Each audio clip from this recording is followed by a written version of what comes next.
Recording studio Vellore बाजार। और tight तोहर जींस सुनना फाटल छौगा छौरिया, टाइट तोहर जींस सुनना फाटल छौगा छौरिया, टाइट तोहर जींस सुनना फाटल छौगा छौरिया, टाइट तोहर जींस सुनना फाटल छौगा छौरिया। पढ़े जाछि रोज रोज छौरा बासल छी मौज, पढ़े जाछि रोज रोज छौरा बासल छी मौज, ऊपर से नीचे तक दागल छौगे छौरिया।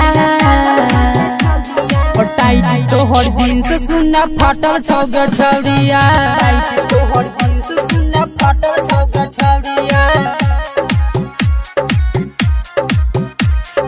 डीजे नीतीश राज, डीजे नीतीश राज।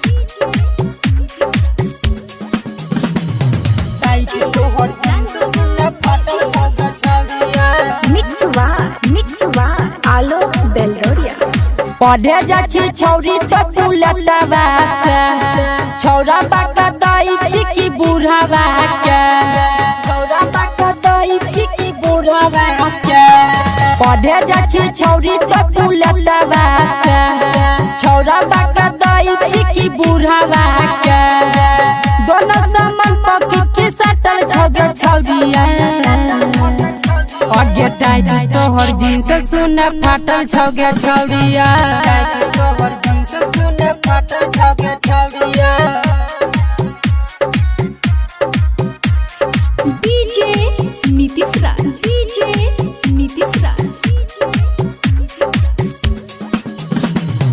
टाइट तोहर जींस सुनना फाटल छौगा छौरिया।